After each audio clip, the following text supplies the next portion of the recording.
Dan juga untuk maturasi. Maturasi itu kematangan sel otak. Ya, gitu. Oke, selain itu pada hewan juga dia juga berpengaruh terhadap retina mata. Next. Next. Nah, ini AADHA yang sering diiklankan ya, jadi iming-iming support itu ya. Di ASI juga ada, tenang aja ya. Justru ini kalau ibunya supaya bagus, AADHA-nya bisa jauh lebih tinggi ya. Nah, ini asal lemak cak cenderung rantai panjang yang dia bagus untuk otak. Ya, untuk kecerdasan. Next.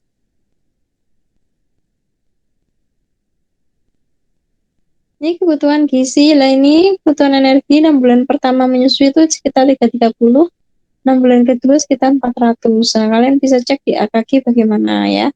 DRI kalau di protein, nah ini menyusui juga sama. Ada rumusnya 25 gram protein per hari.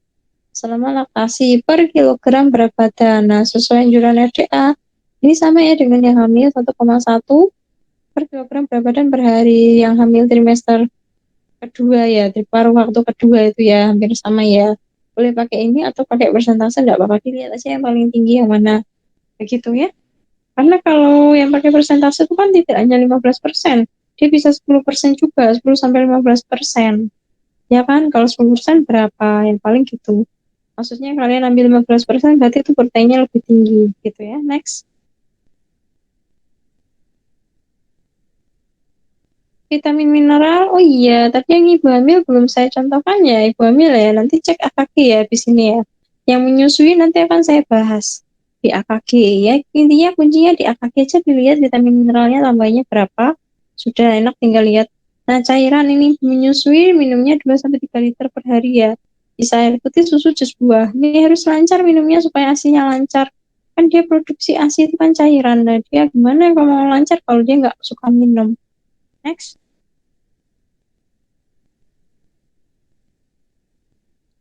Syarat ibu menyusui makanannya harus apa? Intinya, mau ibu hamil, mau ibu menyusui, mau remaja, dewasa, lansia gitu ya. Intinya satu kuncinya di PGS, pedoman gizi seimbang. Lihat piramida itu berlaku untuk semua kelompok usia, ya. Kecuali yang vegan. Kalau vegan kan ada piramida makanannya sendiri ya. Seperti itu. Kemudian dia harus cukup cairan. Ya, kemudian menghindari makanan yang merangsang, misalnya terlalu pedas, terlalu dingin, terlalu beralkohol, misalnya tidak mengandung alkohol atau terlalu banyak bumbu tadi, terlalu pedas gitu ya. Kenapa? Supaya misal gini, saya contohkan, ibu dia suka makan makanan yang pedas banget gitu ya, itu nanti dia bisa jadi malah si ibu ini diare. Nah, kalau diare, dia kan berarti terjadi takutnya dehidrasi toh. Kalau diare itu takutnya dehidrasi lah. Kalau si ibu dehidrasi gimana dia bisa menyusui dengan baik? Untuk tubuhnya aja kekurangan cairan seperti itu ya. Kemudian ini ya syarat menyusui juga porsinya kecil dan sering. Nanti untuk menyusun menu seperti ini ya, perhatikan. Next. Ini dapat kurang gizi pada ibu menyusui bisa mengaruh pada bayi dan ibunya ya. Kalau pada bayi dia gangguan tumbuh kembang bayi, kemudian mudah sakit, mudah infeksi.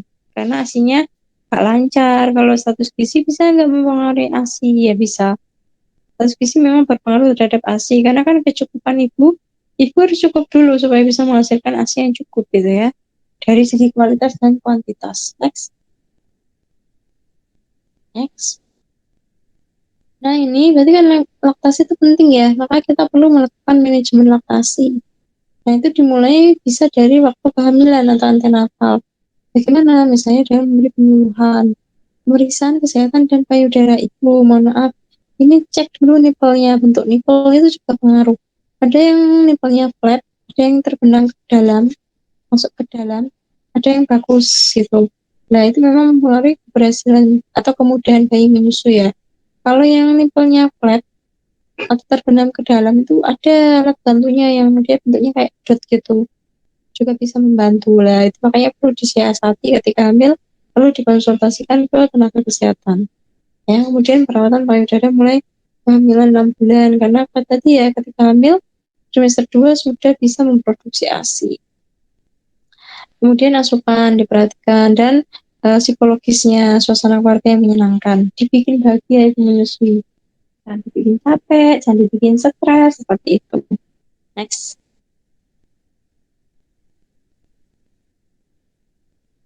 Segera setelah persalinan atau prenatal, nah ini lakukan segera IMD ya tadi ya.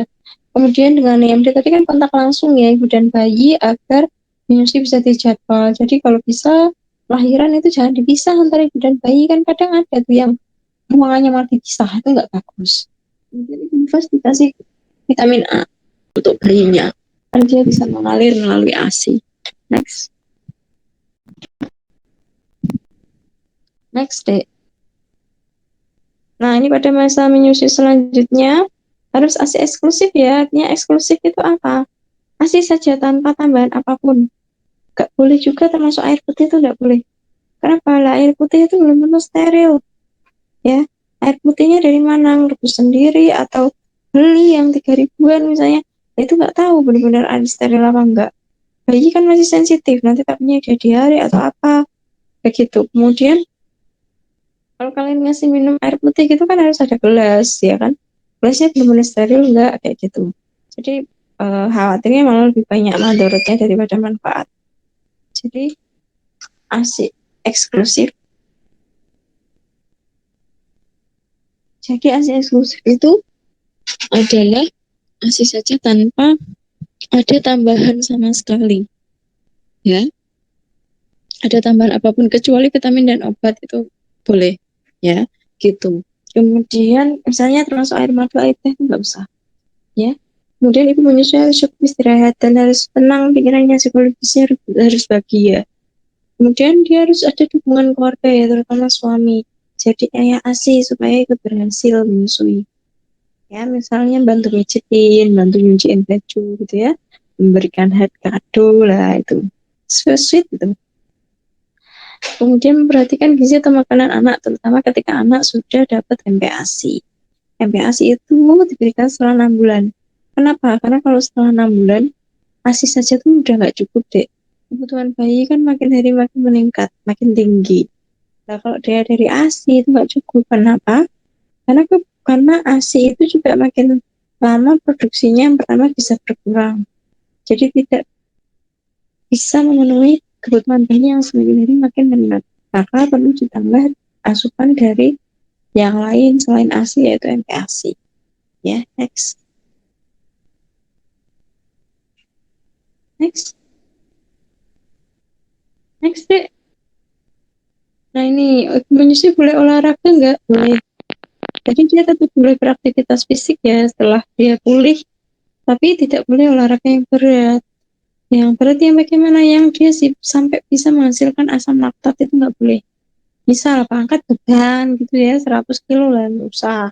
Yang ringan-ringan aja, misalnya apa, jogging, lari, ya lari, jalan santai, begitu. Next. Nah ini kalau bayi prematur itu tadi saya bilang asinya beda ya. Kenapa? Bayi prematur itu punya simpanan gizi yang rendah. Kan dia PLR, cadangan zat gizinya, cadangan energinya dalam tubuh itu masih rendah. Ya, kemudian pencernaan dan penyerapan juga belum optimal. Karena apa? Kemampuan tubuhnya itu belum matang, tapi dia udah lahir duluan. Jadi memang beda, tumbuh kembangnya nanti agak berbeda dengan yang bayi normal. Ya, tapi untuk supaya bayi ini bisa kejar tumbuh, supaya bisa dengan teman-teman yang lain bisa mengikuti begitu, dia perlu dilakukan perkembangan yang sangat cepat agar kejar tumbuh gitu. Nah, kemudian bayi prematur ini tetap diberi ASI nggak? Perlu. Kenapa? Meskipun bayi prematur ini kadang dia sulit menyusui, dek, sulit menyusui. Karena tadi kemampuan si bayi ini belum optimal toh. Dia kadang BPRR, begitu BPLR, terus kemampuan menyusunya tuh masih lemah. Nah, bisa dibantu dengan misalnya dikasih apa namanya, disendokin ya, disendokin atau dikasih di pipet itu bisa. Memang harus sabar gitu ya, bayi yang maaf bibir sumbing juga gitu karena dia kan kemampuan menyusunya rendah ya karena ada masalah kesehatan di bibirnya, jadi bisa dengan itu tadi disendoin atau dikasih pipet. Nah, keuntungan menyusui bagi bayi prematur tuh apa? Minimal tetap bantu infeksinya berkurang. Alergi juga berkurang. Kenapa? Karena ASI itu tadi tinggi imunitas. Ya, terus kemudian meningkatkan perkembangan visual. Visual karena kan dengan menyusui itu terutama yang direct tadi yang menyusu langsung ada kontak antara ibu dan bayi ya, tatap menatap, sentuh menyentuh dan seterusnya. Kemudian mengurangi gastrointestinal, permasalahan pencernaan. Kalau dikasih support takutnya diare nggak cocok misalnya atau konstipasi, kasihan ya. Seperti itu. Next. Nah ini kalau pada ibu yang sakit gimana, boleh menyusui nggak? Masih boleh. Kalau dia sakitnya hanya demamnya tetap disusui aja toh. Kecuali demamnya karena COVID misalnya. Tapi kalau COVID pun boleh, dek, tetap boleh menyusui dengan protokol kesehatan yang ketat. Jadi ibu sebelum menyusui harus cuci tangan, pakai masker, dan seterusnya seperti itu. Ya. Kemudian, tapi kalau misalnya ibu terlalu takut begitu ya, takut aja gitu, nggak berani menyusui langsung, bisa dengan pumping toh. Ya, jadi ibu dipumping asinya. Tapi tadi harus dengan prokes yang ketat, termasuk kebersihan. Peralatan juga harus hygiene, benar-benar supaya nggak menularkan begitu. Ya. Kemudian infeksi HIV, ini tadi sudah saya bahas ya. Kalau HIV itu tidak dianjurkan, lebih baik cara lain. Meskipun apa namanya, kecuali misalnya dia sudah menularkan lewat waktu di janin. Nah, itu beda lagi ya. Kalau misalnya bayi belum tertular, eman-eman gitu, bisa dengan suhur atau donor ASI dengan plus minus masing-masing ya. Kemudian ibu dengan DM gimana? Tetap aja tuh menyusui. DM itu kan penyakit degeneratif, nggak menular, ya nggak apa-apa. Ya malah tadi dia bisa membantu kontrol insulin ya, malah bagus. Kemudian amenore postpartum itu salah, amenore harusnya. Amenore itu apa, tidak mens lebih dari 3 bulan berturut-turut. Bener kan? Karena ibu menyusui dia akan punya efek samping tuh amenore nggak mens. Tadi mensnya lama. Bisa sampai setahun seperti itu kalau dia eksklusif. Nah itu bisa memerlukan kontrol kelahiran. Kenapa? Karena khawatirnya tadi mungkin misalnya sampai selama 1 tahun si ibu itu tidak mens, ya kan? Tapi mungkin di bulan ke-13 tiba-tiba dia mens. Nah, kalau nggak dikontrol nanti malah bisa jadi ini apa, ada adik baru begitu, ya. Next. Ini masalah menyusui, ada puting lecet, payudara bengkak. Itu nggak apa-apa deh, tetap dilakukan aja. Memang kayak gitu. Pertama, tapi intinya mindsetnya semua itu untuk bayi, untuk anak ya. Jadi nanti gampang masalah itu tuh nggak sakit sesakit melahirkan tuh nggak. Jadi kalau seorang ibu sudah melewati tahap melahirkan, sakit-sakit yang lain tuh sepele banget gitu. Apalagi hanya puting lecet, lah sepele, nggak sesakit ketika melahirkan gitu aja. Ya, kalau putingnya lecet atau nyeri gimana solusinya supaya tetap nyusui? Disusui yang nggak lecet tuh, misalnya kiri lecet yang sebelah kanan. Atau misalnya takut kena, kalau dilecet atau nyeri gitu, kalau digigit kan semakin sakit ya. Ya dipamping aja gitu. Terus kemudian supaya nggak lecet itu ketika sebelum menyusui dan setelah, olesin ASI dulu coba. Sebelum menyusui dioles ASI lalu, atau setelah menyusui dioles ASI lalu diangin-anginkan, maksudnya biarkan kondisi terbuka seperti itu maksudnya, supaya apa, dia tetap apa namanya, tetap tetap tetap tidak kering gitu loh, supaya tidak kering begitu. Nah kalau dibersihkan boleh pakai sabun, nggak sebaiknya nggak sih, takutnya nanti apa, apalagi misalnya pakai baby oil gitu, harus benar-benar bersih ya, takutnya nanti malah ketelan sama bayinya. Terus kalau payudara bengkak gimana? Wah itu wajar. Apalagi ketika mau, apalagi ketika sudah produksi ASINya tuh sudah banyak gitu, dan tidak segera diminumkan ke bayi. Misal kita lagi kerja, ya, atau lagi rapat nggak bisa pumping begitu, udah bengkak itu sakit deh. Itu kalau nggak segera dikasihkan ke bayi, itu bisa nanti, itu si ibu bisa jadi nanti sakit kayak meriang gitu. Saya pernah loh 3 hari meriang gara-gara itu. Jadi, karena saya rapat di luar nggak bisa mamping waktu itu, wah pulang-pulang langsung mabuk dan saya sakit itu. Jadi itu benar-benar hati-hati. Segera mungkin kalau payudaranya bengkak karena banyak ASI segera disusukan atau segera dipamping. Kemudian mastitis peradangan atau dikompres ya dengan air hangat kalau udah kadang bengkak. Mastitis atau peradangan itu juga bisa lah, terus tetap menyusui tetap. Ambil aja di payudara yang sebelahnya atau dengan pumping tadi ya. Kemudian abses payudara itu juga hampir sama. Kemudian kelainan anatomis pada puting susu, misal apa? Tadi kalau anatomis itu terkait bentuk, misalnya flat nipple. Nah, flat nipple tetap bisa menyusui tapi dengan butuh bantuan ya, seperti kayak alat dot gitu. Next. Next. Dan biasanya sebaiknya ketika hamil itu dievaluasi dulu kondisi kesehatan dan juga kondisi apa namanya putingnya seperti itu. Jadi kita bisa diskusi dengan tenaga kesehatan agar tetap bisa menyusui. Next. Nah ini misalnya payudara bengkak, nyeri keras sangat itu tadi ya, karena terlalu penuh asinya. Jadi cara mencegahnya susui secara rutin ya. Kemudian kalau bayi ngantuk gimana? Nggak mau menyusu dipaksa-paksa ya udah pumping atau kompres dengan air hangat. Next. Nah ini kalau leaking itu gimana? Biasanya terjadi juga karena ASI penuh dan refleksnya tuh baik. Jadi apa namanya sampai tumpah-tumpah sampai merembes. Itu bisa sering karena asinya penuh dan apa namanya refleks tuh baik. Wajar, nggak apa-apa, malah bersyukur ya sampai tumpah-tumpah itu. Harusnya segera dipumping itu. Nah itu bisa juga karena respon psikologi seperti apa? Tangisan bayi, jadi dia apa ya dipicu oleh bayi kemudian bayangkan menyusui. Apalagi makanya biasanya ibu kerja itu senjatanya adalah foto sang anak ya. Jadi ketika pumping sambil membayangkan fotonya nanti akan terpicu supaya banyak produksinya. Next. Sampai tumpah-tumpah ya. Next, nipple soreness, jadi ada gangguan di nipple, perlu diobati supaya nggak terinfeksi ya. Pencegahan, pastikan lidah bayi berada di posisi yang benar. Nah, tadi ketika menyusui, areola mamai harus masuk ke lidah bayi ya, jangan nipple aja yang digigit ke lidah bayi, sakit nanti ya.